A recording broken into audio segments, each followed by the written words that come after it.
जो आज का सेशन है कल के सेशन का ही कंटेनेंस है। हम ये समझने की कोशिश कर रहे हैं कि कन्फेशन क्या होता है। बच्चे बहुत इंपॉर्टेंट सेशन होने वाला है, बहुत ज्यादा इंपॉर्टेंट होने वाला है, क्योंकि अगर ये सेशन किसी का मिस हो गया और कोई अटेंड नहीं कर पाया या किसी को समझ में नहीं आया, तो जो नेक्स्ट वीक की 2 क्लासेस हैं एविडेंस लॉ की, जो पूरी तरीके से कन्फेशन पे होंगी, वो आप समझने में बड़ी मुश्किल आएगी। ठीक है, तो बहुत ध्यान से सुनेंगे, पेशेंस के साथ सुनेंगे, एक एक पॉइंट पे ध्यान देंगे, और सबसे इंपॉर्टेंट, अगर कोई चीज समझ में नहीं आएगी तो पूछेंगे। यूट्यूब पे हैं तो टाइप करेंगे, जूम पे है तो अनम्यूट करके क्वेश्चन पूछेंगे जब मैं मौका दूंगा तब। ठीक है बच्चे, जूम पे टाइप मत करना, मैं आपके मैसेजेस नहीं देख सकता। चलिए शुरू करते हैं आज का सेशन। और बच्चे यूट्यूब पे जितने भी बच्चे हैं, वीडियो को आप लाइक कर दो। बच्चे आप लोग लाइक नहीं कर रहे हो, लाइक्स कम रह जाते हैं रोज, तो इस चीज का ध्यान रखो थोड़ा सा। अपने आप ही जब आप एंटर किया करो तब वीडियो को लाइक कर दिया करो, जिससे बाद में आप भूल जाओ या कुछ ऐसा प्रॉब्लम हो वो ना हो। चलो शुरू करते हैं आज का सेशन। आज के सेशन की मैंने तैयारी जिस तरीके से करी है, मैं वो आपको पहले समझा देता हूं, जिससे आपको पता रहे कि आज की क्लास में क्या एक्सपेक्ट करना है। देखो बच्चे, जैसे कल की क्लास थी, कुछ कुछ सेम पैटर्न पे, सिमिलर पैटर्न पे मैं आज की भी क्लास लूंगा। और ये जो क्लासेस हैं कल की और आज की, कंप्लीटली इन क्लासेस को बोल सकते हैं कि ये जो क्लासेस हैं ये कॉन्सेप्चुअल क्लासेस हैं, जहां पे हम किसी प्रोविजन को ना समझ के हम किसी कॉन्सेप्ट को समझने की कोशिश कर रहे हैं। तो क्या क्या देखेंगे? एक तो सबसे पहले वही देखेंगे जिसकी हमने कल शुरुआत करी थी, कन्फेशन होता क्या है, व्हाट इज कन्फेशन। कल काफी हद तक इस सवाल को हमने समझ लिया था, पर फिर से एक बार क्विक रिवीजन करेंगे कि कन्फेशन का मतलब क्या है, इस चीज को जानेंगे। ठीक है, इसके अलावा और क्या देखेंगे? इसके अलावा हम देखेंगे कि कन्फेशन और एडमिशन में, कन्फेशन और एडमिशन में क्या डिफरेंसेस हैं, दोनों में क्या क्या फर्क है। फिर उसके बाद देखेंगे कि जुडिशियल कन्फेशन में और एक्स्ट्रा जुडिशियल कन्फेशन में क्या फर्क है। ये दो टाइप्स के कन्फेशन होते हैं, इन दोनों में आपस में क्या फर्क है।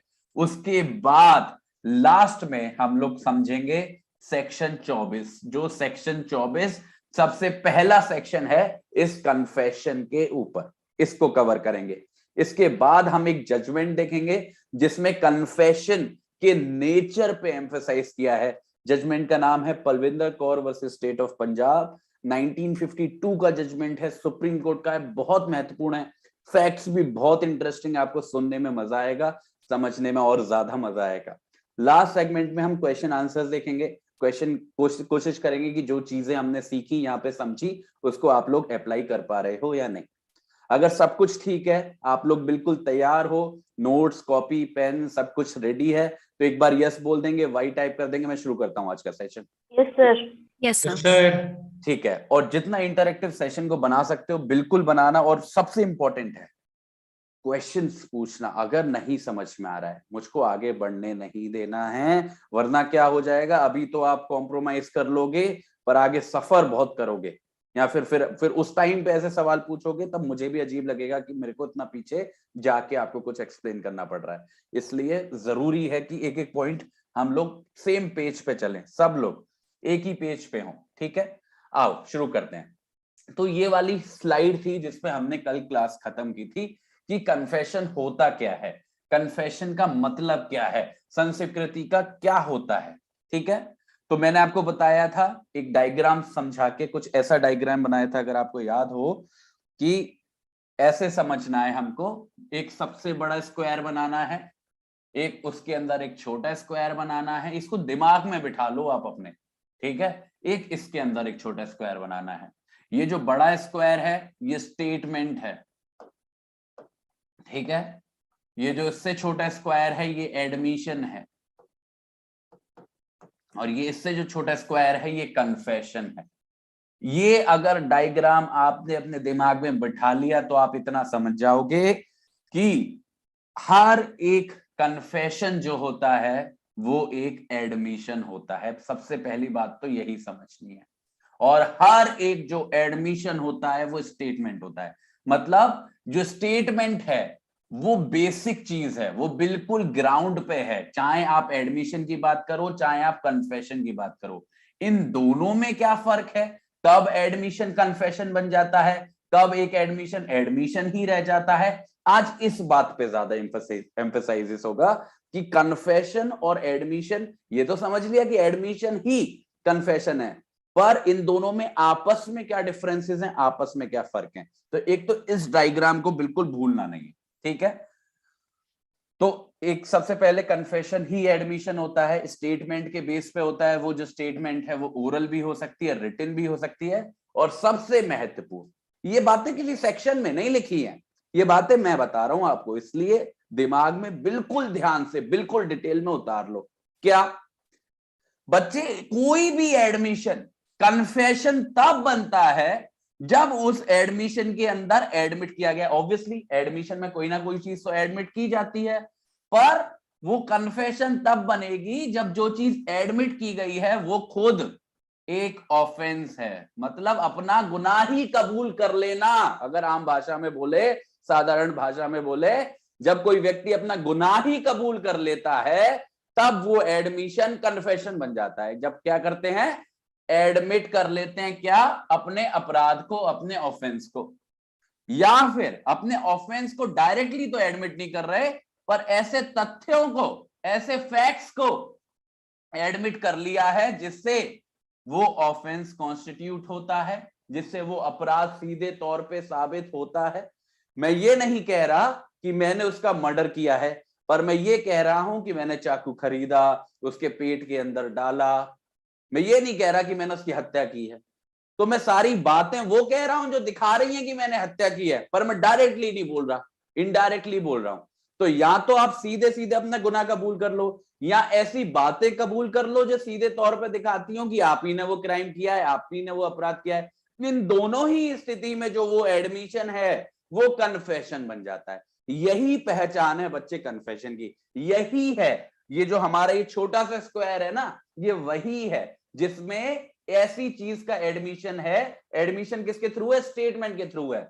ऐसी स्टेटमेंट है जो एडमिशन है, और वो एडमिशन ऐसा है जिसमें कोई अपना अपराध, अपना ऑफेंस एडमिट कर ले रहा है, या ऐसी फैक्ट्स को एडमिट कर ले रहा है जो उस ऑफेंस को इंडिकेट कर रहे हैं, कॉन्स्टिट्यूट कर रहे हैं। क्या यहां तक हम लोग सभी लोग एक ही पेज पे हैं? यहां पे तो कोई पीछे नहीं छूट गया हमारा दोस्त? यस बोलेंगे सब लोग यहां तक की बात, अगर सबको क्लियर हो गई है तो। लास्ट पॉइंट में नहीं समझा। लास्ट पॉइंट ये कह रहा हूं मैं, कोई भी एडमिशन, ये जो बड़ा वाला चौकोर है ना एडमिशन, ये बड़े वाले चौकोर से छोटे वाले चौकोर में तभी आता है। कोई भी एडमिशन कन्फेशन तब बनता है जब उस एडमिशन में जो बातें एडमिट की गई हैं, वो जब कोई व्यक्ति अपना अपराध ही एडमिट कर ले। मैंने मर्डर किया है, मैंने रेप किया है, मैंने किडनैपिंग की है, मैंने एब्डक्शन किया है। इस सारी स्थितियों में क्या हो रहा है, कोई व्यक्ति अपना अपराध ही कबूल ले रहा है, तो वो एडमिशन क्या बन जाता है, कन्फेशन। या फिर वो सीधे तौर पे अपना अपराध नहीं कबूल रहा, पर ऐसे तथ्यों को कबूल रहा है जो दिखा रहे हैं। मैं ये नहीं बोल रहा कि मैंने किडनैपिंग की है, पर मैंने ये बोल रहा हूं कि मैंने मारुति ओमनी गाड़ी ली, मार्केट में गया, उस बंदे को ऐसे खींचा, दरवाजा बंद किया, उसको अपनी घर पे ले गया, घर से फोन मिलाया उसके पापा मम्मी को कि इतने पैसे लेके आओ। अरे मैं जितने फैक्ट्स इंडिकेट कर रहा हूं वो सब यही दिखा रहे हैं कि मैंने किडनैपिंग की है, मैं सीधे तौर पर नहीं बोल रहा कि मैंने किडनैपिंग की है। तो दोनों ही स्थितियों में जो मेरा एडमिशन है वो कन्फेशन वाले चौकोर में गिरेगा। अब बताओ बच्चे, अब समझ में आया? Yes sir. ठीक है, चलो अब आते हैं अगले अगले इस पे, अगली बातों पे। अब ये तो हो गई हमारी कि कब कोई एडमिशन क्या बन जाता है, कन्फेशन। अब समझना है डिफरेंस, ये थोड़ा सा टिपिकल होगा।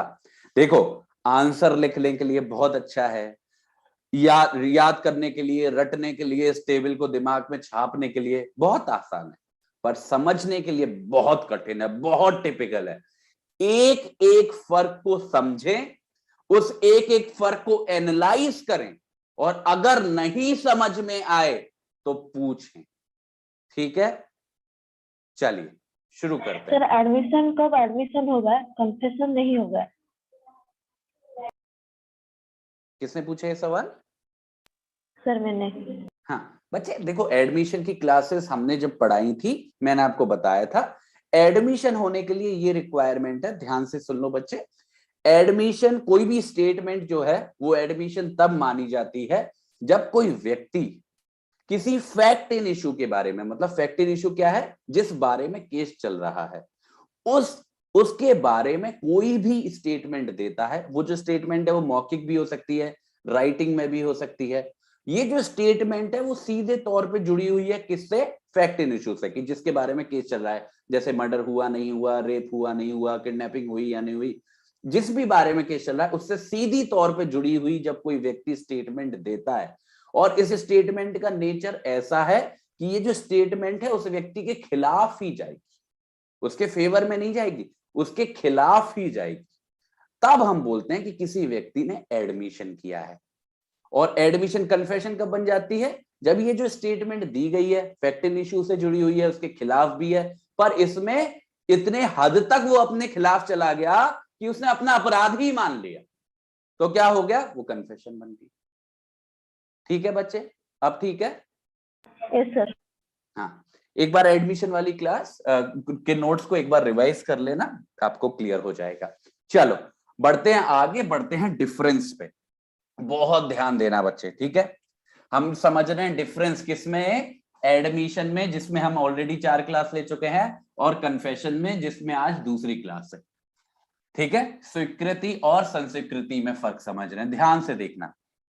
ये बात जो पहली बात है वो मैंने कल क्वेश्चन के थ्रू आपको समझा दी थी, पर दोबारा बता देता हूं। जो बच्चे एडमिशन होता है वो केवल सिविल केस में ना होके, केवल क्रिमिनल केस में ना होके, बल्कि दोनों में माना जा सकता है। मतलब एक जो एडमिशन है वो सिविल केसेस में भी मान्य है और क्रिमिनल केसेस में भी मान्य है। मतलब एडमिशन, अगर एडमिशन की बात हो रही है तो कोई आपको परेशान होना ही नहीं है, आपको ये देखना ही नहीं है कि केस का नेचर क्या है, किस टाइप का केस है, वो सिविल है कि क्रिमिनल है। दोनों ही स्थिति में कोई भी स्टेटमेंट एडमिशन बन सकती है, अगर वो रिक्वायरमेंट्स पूरी हो रही हैं जो मैंने अभी बताई, कि वो फैक्ट इन इश्यू से जुड़ी हैं और वो व्यक्ति के खिलाफ जा रही हैं। ठीक है, चाहे वो सिविल केस हो चाहे क्रिमिनल केस हो। सिविल केस कैसे, मानो 10 लाख रुपए के पीछे लड़ाई चल रही है, रिकवरी सूट चल रहा है कि किसी व्यक्ति ने 10 लाख रुपए दिए या नहीं दिए, वहीं पे वो कोई ऐसी बात बोल देता है जिससे ये लगता है कि उसने दिए या नहीं दिए, फैक्ट इन इश्यू से सीधा जुड़ा है, उसके खिलाफ जा सकती है, तो वो एडमिशन बन सकता है। ठीक है, पर बच्चे दूसरी तरफ जो कन्फेशन होता है, ये केवल, ये जरूर याद रखना है, कई बार बच्चे 1000 बार बताने के बावजूद इसमें गलती करते हैं। बच्चे कन्फेशन की ये बहुत बड़ी पहचान है कि कन्फेशन केवल क्रिमिनल केसेस में हो सकता है, कभी भी सिविल केस में कन्फेशन नहीं होता है। जब आप केवल ऑफेंस मानते हो, अपना अपराध मानते हो, तब हम बोलते हैं कि कन्फेशन हुआ है, वरना कभी भी सिविल केस में, किसी नॉर्मल केस में कन्फेशन नहीं होता है, नॉर्मल केसेस में एडमिशन होते हैं। अब इसकी वजह क्या है, लॉजिक क्या है, उसको आप जब आगे के डिफरेंसेस देखोगे तो समझ जाओगे कि ऐसा क्यों हो रहा है कि सिविल केसेस में कन्फेशन नहीं हो पा रहा है, सिविल केसेस में केवल एडमिशन हो रहा है, पर क्रिमिनल में दोनों हो पा रहे हैं। ऐसा क्यों हो रहा है मैं आगे समझाऊंगा। ठीक है, अब देखो अगला डिफरेंस, देखो यहां से शुरू होती है बेसिक कहानी। सेक्शन 31 मैंने आपको पढ़ाया था कल, और उसमें बहुत साफ साफ 3-4 बार रिपीट करके बताया था कि बच्चे जो एडमिशंस होते हैं ना, वो कंक्लूसिव नहीं होते हैं। कल बहुत अच्छे से बताया था, कंक्लूसिव का मतलब है कि अगर किसी ने कोई बात एडमिशन के तौर पे स्वीकृत कर ली है, उसका मतलब ये नहीं है कि वो बात पूरी तरीके से साबित हो गई है, ऐसा नहीं है। आपको और भी चीजें चाहिए, और भी एविडेंस लाने पड़ेंगे, तो एडमिशंस कंक्लूसिव नहीं होते। बट बच्चे इससे जो बिल्कुल उलट सिचुएशन है वो है कन्फेशन की।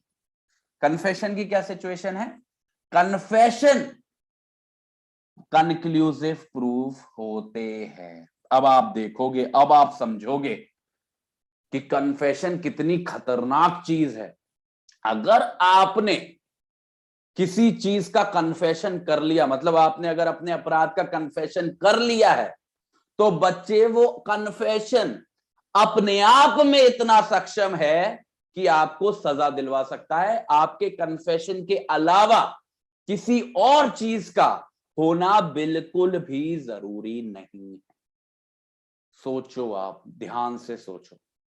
अगर किसी व्यक्ति ने अपना गुनाह कबूल लिया या ऐसी बातें कबूल ली जो सीधे तौर पे उसके गुनाह को साबित कर रही हैं, तो खत्म बात वही खत्म हो जाती है। क्योंकि कन्फेशन जो है वो कंक्लूसिव प्रूफ होते हैं हर बात का जिसको माना गया। अगर मैंने ये बोला, अगर किसी की हत्या हो गई है चाकू से, तो मैंने ये बोला कि मैंने ये चाकू खरीदा, मैं उसके घर में गया और मैंने उसके पेट में डाल दिया। अगर मैंने ये बातें बोली हैं, क्योंकि ये कन्फेशन है, मैं अपना अपराध के ऐसे जुड़ी हुई है मेरे अपराध से जो सीधे तौर पे दिखा रही है कि मैंने ही किया है। अब ये बातें अपने आप में इतनी सक्षम है कि मेरे को वो जेल तक लेके जा सकती है। कोर्ट ये नहीं कहेगा कि हमको और भी चीजें चाहिए, अपने आप में इतनी केपेबल है। तो जब भी आप कन्फेशन को देखो, तभी यही वजह है कि जो कोर्ट ऑफ लॉ है बहुत ध्यान से डील करता है कन्फेशन के साथ, क्योंकि कन्फेशन की जो वैल्यू है वो बहुत खतरनाक होती है। पर क्योंकि जैसे मैंने बोला, खतरनाक चीजों को तो बड़ा सावधानी से इस्तेमाल करते हैं ना, जैसे कोई भी डेंजरस चीज होती है उसको हैंडल करते हैं, बड़ा तरीके से करा जाता है। इसी तरीके से कन्फेशन को भी बड़े ध्यान से हैंडल करना पड़ता है। हैंडल करने का मतलब क्या है? कन्फेशन में बच्चे ये बड़ा जरूरी है, ध्यान से देखना, कन्फेशन में ये बड़ा जरूरी है कि वो जो कन्फेशन है वॉलंटैरिली दिया गया हो। वॉलंटैरिली मतलब अपनी मन मर्जी से दिया गया हो। इसी के ऊपर सेक्शन है आज का, जो सेक्शन 24 हम पढ़ेंगे। अगर कन्फेशन वॉलंटैरिली नहीं दिया गया है, अपनी मन मर्जी से नहीं दिया है, किसी व्यक्ति ने उस पर किसी भी प्रकार का कोई भी दबाव था, फिर फायदा नहीं है। कन्फेशन कंक्लूसिव प्रूफ तभी बनेगा, किसी व्यक्ति को जेल तक तभी ले जाएगा जब ये बात बिल्कुल क्रिस्टल क्लियर हो जाएगी कि जो कन्फेशन दिया गया है वो वॉलंटैरिली दिया गया है। बहुत ध्यान से, एडमिशन में भी इस बात का ध्यान रखते हैं, पर इतनी तीव्रता नहीं है जितनी कन्फेशन में, क्योंकि कन्फेशन बहुत खतरनाक चीज है। एडमिशन अपने आप में इतना सक्षम नहीं है कि किसी व्यक्ति का केस ही खत्म कर दे, और भी चीजें चाहिए, पर कन्फेशन में ऐसा नहीं है। इसलिए ये जो वॉलंटरी की बात है, मन मर्जी की बात है, इस पे बहुत ज्यादा एम्फेसिस दिया जाता है। क्या हम सब क्लियर हैं इस दूसरे डिफरेंस पे? Yes sir. ठीक है, यस सर।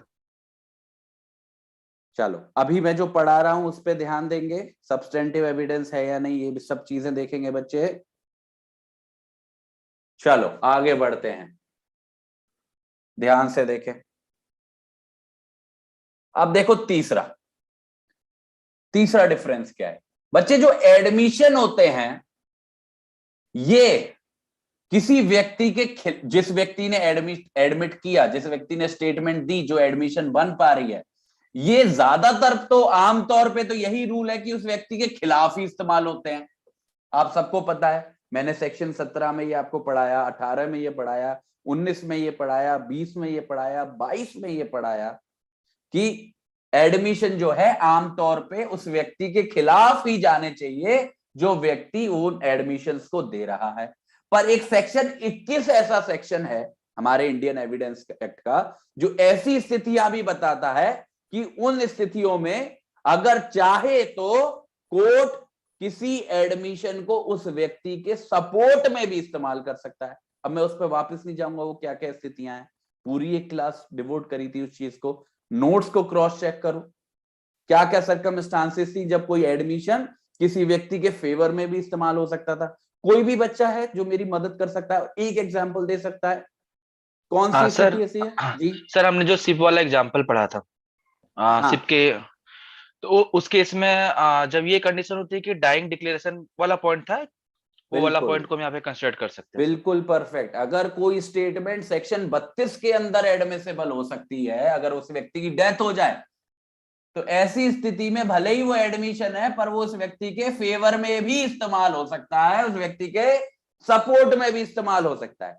तो एडमिशन में आमतौर पे तो यही बात है कि वो खिलाफ ही जाता है, पर सेक्शन 21 ऐसी भी स्थितियां बताता है जिसमें वो फेवर में जा सकता है। पर कन्फेशन के साथ ऐसा नहीं है बच्चों, कन्फेशन के साथ कोई ऐसा एक्सेप्शन नहीं है जैसा कि सेक्शन 21 है एडमिशन के लिए। कन्फेशन केवल बच्चे केवल कन्फेस करने वाले व्यक्ति के खिलाफ ही जाता है। कभी भी कन्फेस करने वाले व्यक्ति के फेवर में नहीं जा सकता। This is the absolute rule. ठीक है, एक तो ये फर्क है। तीसरा बहुत महत्वपूर्ण फर्क है ये सारे, जो आपको मदद करेंगे कन्फेशन को समझने में भी, एडमिशन को समझने में भी, और दोनों को फर्क करने में भी। क्या हम सभी लोग क्लियर हैं इस डिफरेंस के बारे में? 100% क्लियर? यस बोलेंगे, वाई टाइप करेंगे जल्दी से। Yes sir. हाँ, एक और एग्जाम्पल जैसे अभिषेक बता रहा है यूट्यूब पे कि कोई स्टेटमेंट है जो एग्जिस्टेंस ऑफ माइंड और बॉडी दिखा रही है, तो वो भी फेवर में इस्तेमाल हो सकती है। ये सारी सिचुएशन है जो सेक्शन 21 में हमने डिटेल में पढ़ी थी। अब आओ चौथे डिफरेंस पे। ये जो बच्चे एडमिशन है उसका जो इस्तेमाल है केवल उस व्यक्ति के खिलाफ किया जा सकता है जिसने वो एडमिशन किया है, जिसने वो बात एडमिट की है। केवल उसी व्यक्ति के खिलाफ इस्तेमाल हो सकता है। बाकी के जो लोग भले ही उस केस में इन्वॉल्व हैं, उनके खिलाफ वो एडमिशन किसी काम का नहीं है। मैं आपको देखो ड्राइंग बना के दिखाता हूं। मानो कोई केस चल रहा है, ठीक है। मानो ये है एक व्यक्ति, ये है एक व्यक्ति, ये है, ये दो लोग हैं, ठीक है। और इधर की तरफ मानो ये एक व्यक्ति है, ठीक है। ये जो मेरे दोनों व्यक्ति हैं, इस व्यक्ति ने इन दोनों व्यक्तियों के खिलाफ कोई केस फाइल किया है, ठीक है। इस व्यक्ति ने इन दोनों व्यक्तियों के खिलाफ कोई केस फाइल किया है। अब ऐसी केस में इनमें से कोई एक व्यक्ति, ये वाला बंदा किसी चीज का एडमिशन कर लेता है, कोई बात मान लेता है केस से जुड़ी हुई जो इसके खिलाफ जा रही है, ठीक है। वो किसी भी सेक्शन के अंदर हो सकती है, 17 से लेकर 23 के बीच में। इस बंदे ने कोई बात मान ली, किसी बात का एडमिशन कर लिया। तो ये जो एडमिशन किया इस बंदे ने, दो लोग इन्वॉल्व है, एक ने जिसने किया, ये इसके खिलाफ तो इस्तेमाल हो सकता है, इसकी लायबिलिटी तो एस्टेब्लिश कर सकता है, पर इसका एडमिशन इस दूसरे व्यक्ति के खिलाफ इस्तेमाल नहीं किया जा सकता। मतलब इसने कुछ भी बोला हो, उसका फर्क इस दूसरे व्यक्ति पे नहीं पड़ेगा। एडमिशन केवल उसी व्यक्ति के खिलाफ तो जाता है, पर उसी व्यक्ति के खिलाफ जाता है जो व्यक्ति उसको दे रहा है। ये रूल है किसका? एडमिशन का, ठीक है। पर वही जो हमारा कन्फेशन है उसमें स्थिति थोड़ी सी अलग है। कन्फेशन में क्या रूल है? कन्फेशन में भी रूल तो यही है कि जो व्यक्ति कन्फेस कर रहा है उसी के खिलाफ जाना चाहिए, क्योंकि ऑब्वियसली कोई भी व्यक्ति दूसरे व्यक्ति के बिहाफ पे नहीं बोलना चाहिए। अब हर व्यक्ति अपनी जिम्मेदारी ले। तो कन्फेशन में भी यूनिवर्सल नॉर्मल रूल, जैसे कि हम देखेंगे आने वाले सेक्शंस में, नॉर्मल रूल यही है कि कोई भी कन्फेशन उसी व्यक्ति के खिलाफ जाएगा जो उस बात को कन्फेस कर रहा है। पर कुछ ऐसी स्थिति हैं जिनको हम पढ़ेंगे आने वाली क्लासेस में। इन सर्टेन सर्कमस्टांसेस वो जो कन्फेशन है ना केवल उस व्यक्ति के खिलाफ, बल्कि जो बाकी के और लोग इन्वॉल्व हैं और जो को एक्यूज्ड है, मानो यही स्थिति है, पर स्थिति दो लोग इन्वॉल्व हैं, दो लोगों के खिलाफ केस चल रहा है। मानो इन दो लोगों ने ये केस है इन दोनों के खिलाफ, इन दोनों ने मिलकर किसी किडनैपिंग की है। अब ऐसी स्थिति में अगर ये व्यक्ति कन्फेशन करता है, मान लेता है, तो आमतौर पे तो ये कन्फेशन इसी के खिलाफ इस्तेमाल होना चाहिए, इसका कोई लेना देना नहीं है। पर कुछ ऐसी स्थितियां हैं जिसमें ये कन्फेशन ना केवल इसके खिलाफ बल्कि इसके भी खिलाफ इस्तेमाल किया जा सकता है, और इस कन्फेशन के बेसिस पे इस व्यक्ति को भी सजा दी जा सकती है। ये बड़ी ही यूनिक बात है कन्फेशन की, इसको समझना बहुत ही ज्यादा जरूरी है। अब क्या सर्कमस्टांसेस है मैं आपको बहुत अच्छे से बताऊंगा। तो क्या समझा हमने इस वाले फर्क से कि जो एडमिशन है केवल उस व्यक्ति के खिलाफ जाएगा जो व्यक्ति कोई चीज एडमिट कर रहा है, पर जो कन्फेशन है वो उस व्यक्ति के खिलाफ तो जाएगा ही जाएगा, पर कुछ ऐसी स्थितियां हैं जिनमें वो साथ के जुड़े हुए जो को एक्यूज्ड लोग हैं, जो उसके साथ इन्वॉल्व हैं, उनके भी खिलाफ जा सकता है। ये हमारा चौथा फर्क है। सभी लोग जिनको समझ में आ गया यस बोलेंगे, वाई टाइप करेंगे। किसी का कोई सवाल है तो बिल्कुल आप पूछ सकते हैं। सर फोर्थ पॉइंट का एडमिशन दोबारा मैं नहीं समझा। रिपीट करेंगे क्वेश्चन को, मेरे को समझ नहीं आया। सर फोर्थ पॉइंट का एडमिशन पॉइंट में नहीं समझा। कौन सा वाला admission part? Point sir fourth तो जो आप पढ़ रहे हैं अब। सर फोर्थ पॉइंट का आखिरी पार्ट। अच्छा, फोर्थ पॉइंट का आखिरी पार्ट। बस फोर्थ पॉइंट का आखिरी पार्ट छोड़ो, बस इतना सा समझो। बहुत सिंपल सी स्थिति है फोर्थ पॉइंट का। देखो, कोई भी एडमिशन है, एडमिशन का मतलब क्या होता है? एक ऐसी स्टेटमेंट जो सेक्शन 17 से लेके 23 के बीच में एडमिसिबल। कोई भी अगर ऐसी स्टेटमेंट है जिसकी वजह से वो एडमिशन बन रही है, तो वो जो एडमिशन है उस व्यक्ति के खिलाफ इस्तेमाल हो सकता है जिस व्यक्ति ने उस स्टेटमेंट को दिया, उस एडमिशन को कराया, केवल उस व्यक्ति के खिलाफ।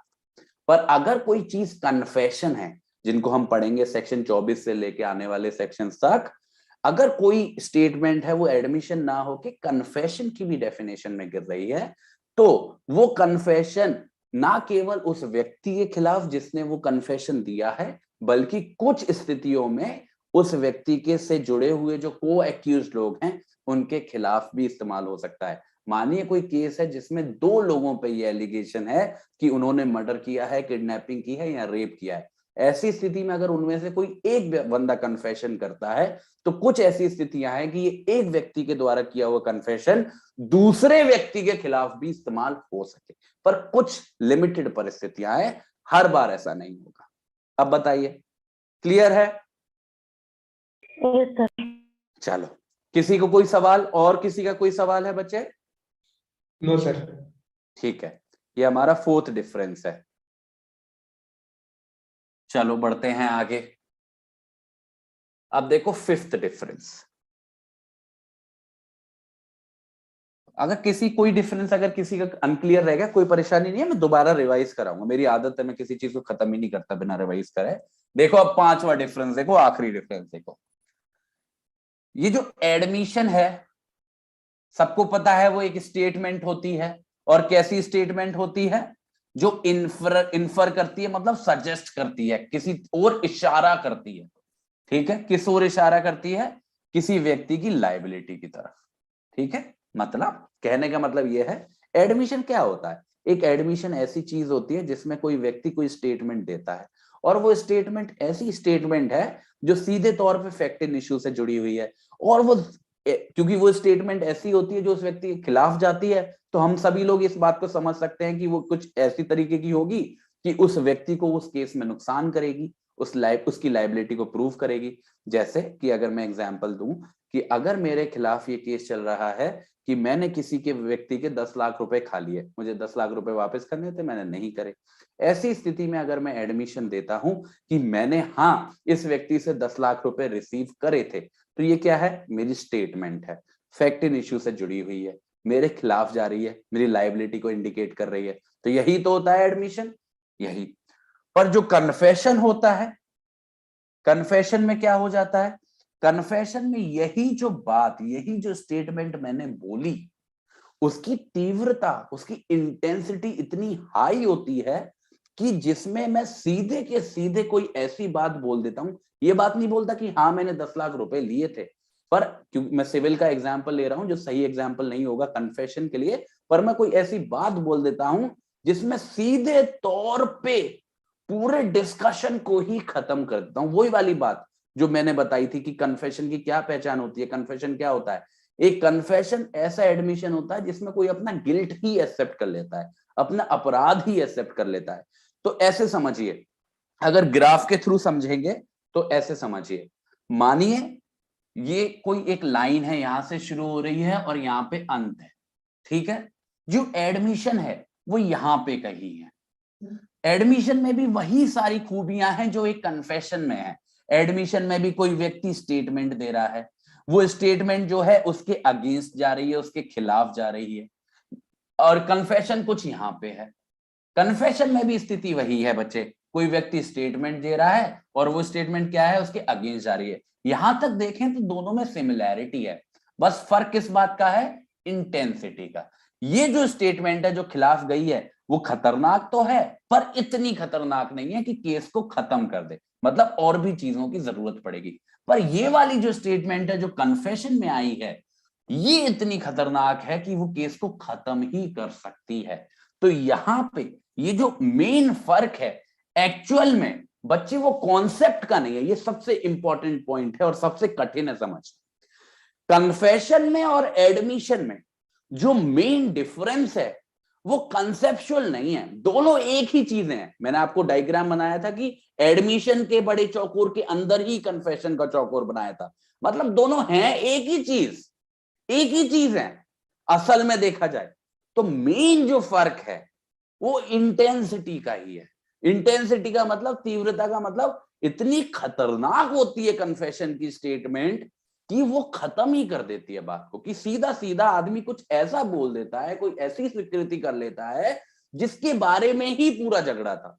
पूरा झगड़ा इस बात का ही था कि ए व्यक्ति ने मर्डर किया है या नहीं किया है। यहां पे अगर ए व्यक्ति बोल देता है कि हाँ मैंने मर्डर किया है, खत्म, कुछ बचा ही नहीं। पर यहां पे अगर ये व्यक्ति ये नहीं बोलता कि हाँ मैंने मर्डर किया, पर ऐसा बोलता है कि मैं जेड को जानता था या मेरी जेड से दुश्मनी थी, हाँ ये खतरनाक हो सकती है पर इतनी खतरनाक नहीं है कि केस को खत्म कर।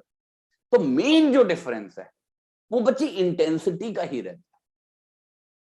ठीक है, क्या समझ पा रहे हैं, ये वाली बात समझ पा रहे हो आपकी मेन डिफरेंस बहुत छोटा सा है, बहुत माइनर सा है। यस बोलेंगे अगर ये बात। Yes yes sir, sir. Yes sir. अब ये जो छोटा सा डिफरेंस है इंटेंसिटी का, इससे कानून में क्या फर्क पड़ता है। कानून में ये फर्क पड़ता है कि जो एडमिशन है वो किसी चीज को प्रूव नहीं करता, मतलब कंक्लूसिव प्रूफ नहीं होता।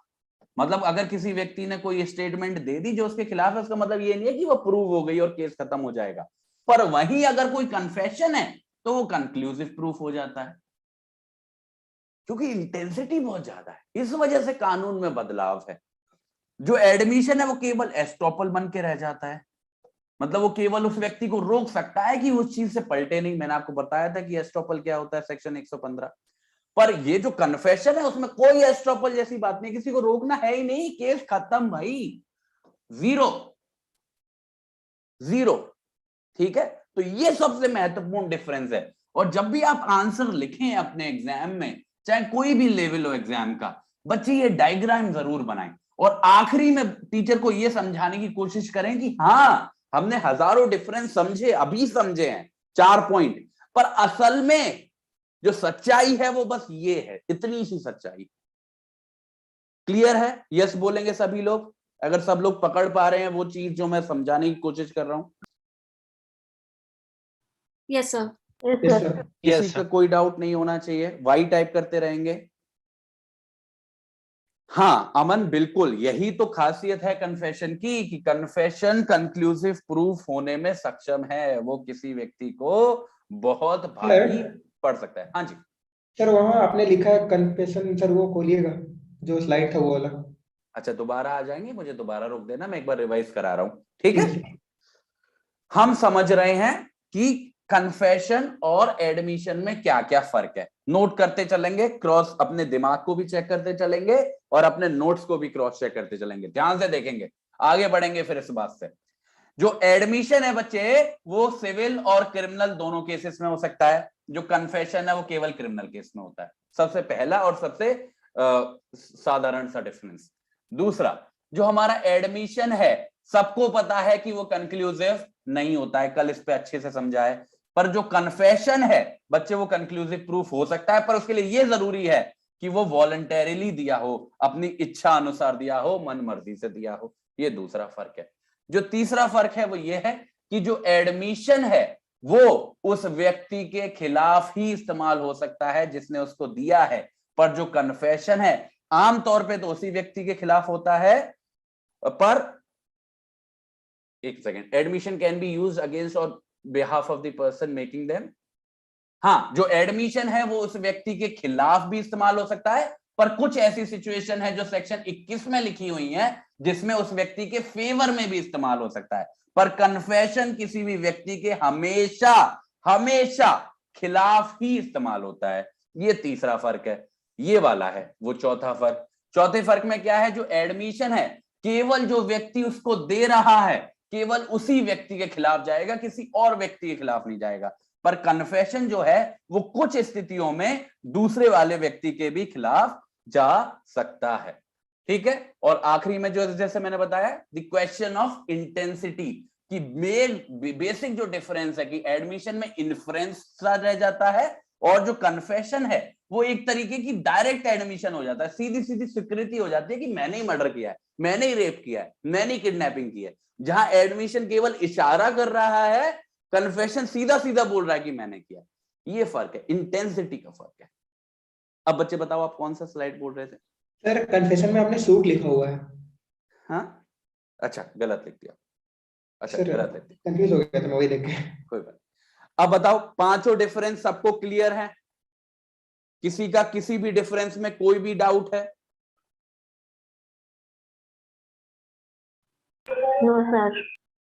ठीक है, तो अब ये डिफरेंसेस से आगे बढ़ेंगे और किस किस प्रकार के कन्फेशन होते हैं, दो प्रकार के बेसिकली मैं डिस्कस करूंगा जो हमारे लिए इंपॉर्टेंट है, वो समझेंगे। Forms of confession. अब देखो इस स्लाइड्स ऑनवर्ड्स जो हमारा एडमिशन वाला भाग था वो खत्म होता है। बार बार एडमिशन एडमिशन आप नहीं सुनोगे। अब पूरी तरीके से हमारा जो फोकस है वो कन्फेशन के ऊपर रहेगा। अब पूरी तरीके से आप आ जाओ कन्फेशन पे। अब कन्फेशन पे आने से पहले दोबारा एक बार याद करेंगे कन्फेशन क्या होता है। कन्फेशन एक स्टेटमेंट होती है, वो ओरल भी हो सकती है, रिटन भी हो सकती है। वो स्टेटमेंट एक ऐसी स्टेटमेंट होती है जो उस व्यक्ति के खिलाफ जाती है, ये बात भी ठीक है। पर खिलाफ तो जाती ही है, पर वो इस तरीके की होती है जिसमें कोई व्यक्ति अपना अपराध ही कबूल लेता है, या फिर ऐसी बातें कबूल लेता है जो सीधा सीधा अपराध तो नहीं मानती पर ऐसे तथ्यों को मानती हैं जो सीधा सीधा ये दिखाते हैं कि उसने उस व्यक्ति ने वो अपराध किया है। ये होती है कन्फेशन। अब ये जो कन्फेशन की डेफिनेशन हमने सुनी, इसको दो डिफरेंट टाइप ऑफ कन्फेशन में डिवाइड किया जा सकता है। कैसे, आओ देखो। बेसिकली दो तरीके की कन्फेशन है, ठीक है, टू टाइप्स की। पहली है जुडिशियल कन्फेशन, इसको न्यायिक संस्कृति बोलते हैं। और दूसरी है extra judicial confession. Extra judicial confession जो ये जो शब्द है ना एक्स्ट्रा, बस इसको आगे लिख देना है। दो टाइप की हैं, क्या? Judicial confession, extra judicial confession. मैं बिल्कुल 100% श्योर हूं कि आप में से ज्यादातर लोगों ने ये दोनों ही शब्द सुने होंगे, कई बार पढ़े होंगे, और हो सकता है कि आपको पता भी हो। पर यहां पे ये जरूरी है कि हम ये समझें कि जुडिशियल कन्फेशन क्या होता है, ये भी समझे कि एक्स्ट्रा जुडिशियल कन्फेशन क्या होता है, और सबसे महत्वपूर्ण इन दोनों में फर्क कर पाए। दोनों में डिफरेंस करना बड़ा जरूरी है, क्योंकि अगर डिफरेंस करने की पोजीशन पे नहीं रहेंगे तो थोड़ा सा हमारा नुकसान है। इसलिए ध्यान से देखना।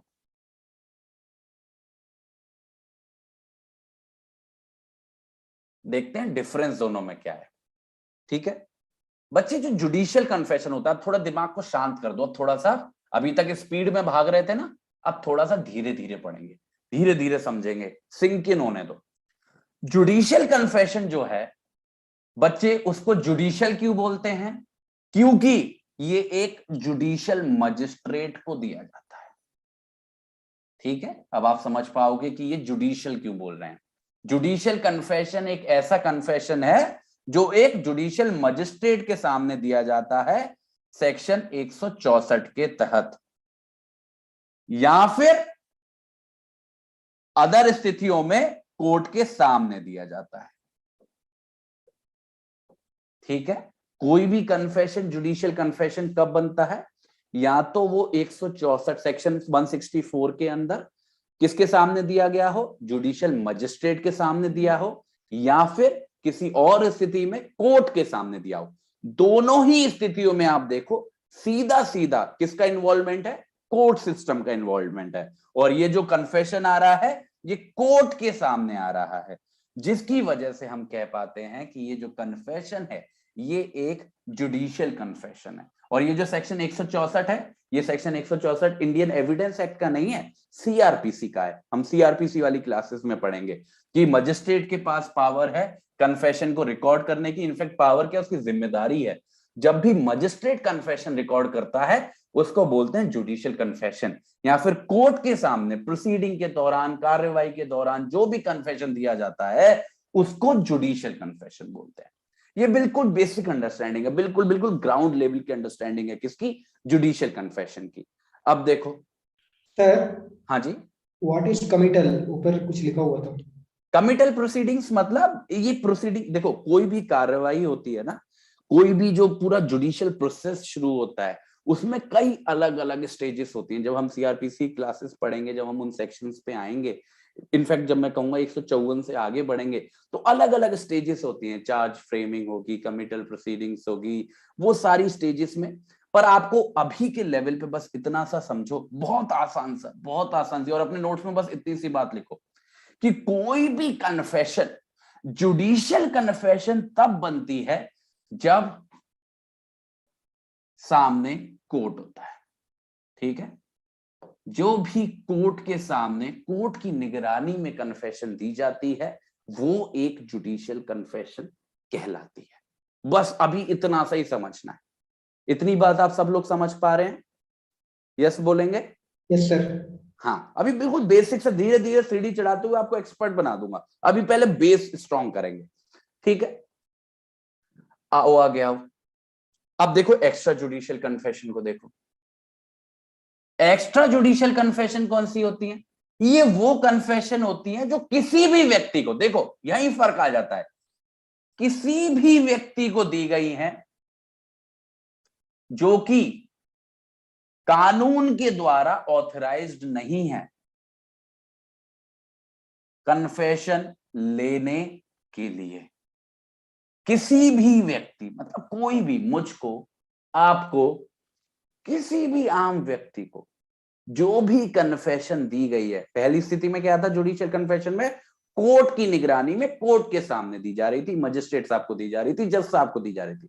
पर एक्स्ट्रा जुडिशियल में क्या हो रहा है, किसी भी व्यक्ति को, और ये व्यक्ति कोई भी हो सकता है जिसपे पावर नहीं है कन्फेशन कानून के द्वारा, तो मुझे कानून ने ऑथराइज नहीं किया कि तुम मेरे बिहाफ पे कन्फेशन लेते फिरो लोगों से।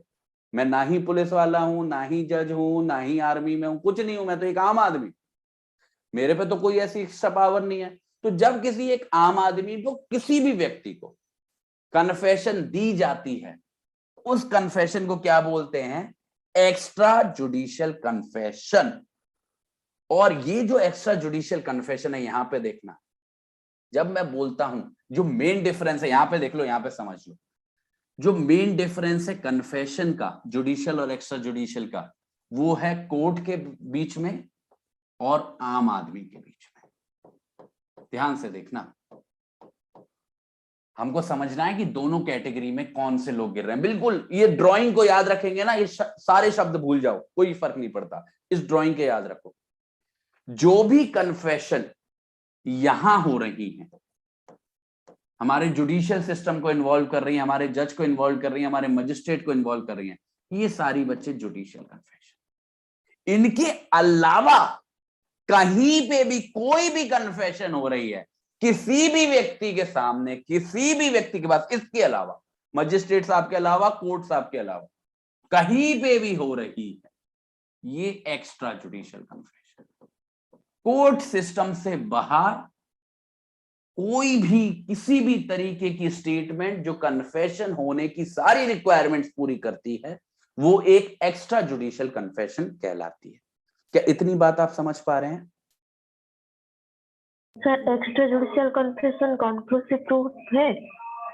हाँ, देखो कन्फेशन दोनों हैं, पर जो कोर्ट के सामने है, मजिस्ट्रेट के सामने है, वो जुडिशियल कन्फेशन है। जो और किसी व्यक्ति के सामने है वो एक्स्ट्रा जुडिशियल कन्फेशन। ठीक है, ये बात समझ में आ रही है? Sir extra judicial confession conclusive proof है? क्या है, समझ नहीं पा रहा बच्चे? कॉन्क्लूसिव प्रूफ, वो बात, कन्फेशन जो है अगर वो प्रूव होती है वो कंक्लूसिव प्रूफ है, वो एक कन्फेशन होने की पहचान है। कन्फेशन दो तरीके की हो सकती है, जुडिशियल और एक्स्ट्रा जुडिशियल। दोनों ही कन्फेशन, और दोनों में सारे फीचर्स हैं जो हमने कन्फेशन के फीचर्स पढ़े थे। ठीक है, सर।